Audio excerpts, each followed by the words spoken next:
E aí pessoal, tudo bem com vocês? Hoje nós daremos início à série de vídeos sobre a Guerra dos 30 Anos, e nessa primeira parte nós iremos entender os motivos que causaram essa guerra. Ao contrário do que muitos pensam, a Guerra dos 30 Anos não foi apenas uma guerra religiosa. Na verdade, foi uma guerra pela disputa de territórios e conquista de poder na Europa. De uma forma geral e abrangente, o principal motivo que causou a Guerra dos 30 Anos foi a busca pelo poder, e para alcançar esse poder, conquistas territoriais e principalmente religiosas faziam parte de todo o processo. Antes da Guerra dos 30 Anos, as disputas pelo poder na Europa já existiam e não eram nenhuma novidade.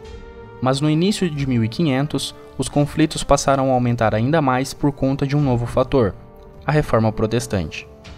No ano de 1517, teve início a Reforma Protestante, que era basicamente um conjunto de teses que questionavam o clero e a Igreja Católica. Por possuir uma característica revolucionária, essa reforma cresceu e se expandiu de forma considerável, passando a ameaçar a estabilidade da Igreja Católica naquela época. A divergência e oposição de ideias causadas pela Reforma Protestante resultou o crescimento de conflitos religiosos, ideológicos e políticos por diversas partes da Europa e do Sacro Império Romano Germânico. Toda essa tensão religiosa motivou os líderes políticos, católicos e protestantes, de diversas regiões a chegarem a um acordo e assinarem um tratado em 1555, que ficou conhecido por Paz de Augsburgo. Nas décadas seguintes, as tensões e conflitos religiosos diminuíram, mas não foram extintos. Isso aconteceu porque o tratado assinado em 1555 previa uma condição um tanto quanto autoritária e sem sentido. A população de uma região deveria se converter para a mesma religião de seu líder. Caso contrário, deveriam se mudar para outro lugar. Diante desse acordo, muitos líderes políticos passaram a destruir as propriedades de outras religiões e perseguir pessoas que não tinham as mesmas crenças. E isso acontecia de ambos os lados, ou seja, pelos católicos e pelos protestantes. Entre os católicos, os líderes que mais se destacaram foram os que pertenciam à família Habsburgo, uma família real que era católica e que defendia suas crenças com unhas e dentes. Os Habsburgos eram, naquele período, uma das famílias reais mais poderosas da Europa. Para vocês terem uma ideia, somente Rodolfo II, que era um Habsburgo, foi imperador do Sacro Império Romano Germânico, rei da Boêmia, da Hungria e da Croácia e arquiduque da Áustria.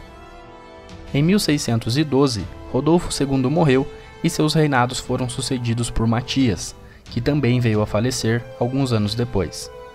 Durante seus últimos anos de vida, Matias passou a ser sucedido ano a ano por Fernando II, e é nesse momento que um dos reinos de Matias entrou em uma disputa acirrada entre os católicos e os protestantes. Esse reino era a Boêmia, que naquele período tinha uma população formada, em sua maioria, por protestantes. Fernando II, que era católico, era rejeitado pelos estados da Boêmia, que por sua vez apoiavam Frederico V, que era protestante.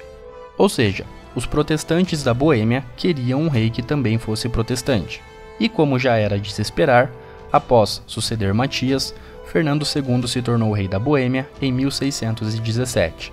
E como sempre, os protestantes não ficaram nada satisfeitos. No entanto, é importante lembrar que isso era comum naquela época, e que as populações, sejam elas católicas ou protestantes, já estavam acostumadas a serem governadas por líderes com crenças diferentes.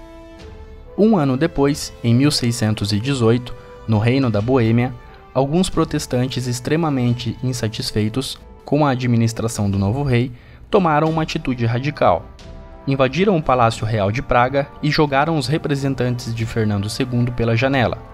Esse ato ficou conhecido por Defenestração de Praga e foi o estopim que deu início à Guerra dos 30 Anos. Bom pessoal, espero que vocês tenham gostado desse vídeo. Se você gostou, não se esqueça de deixar um like para contribuir com o crescimento do canal. O meu muito obrigado e até mais.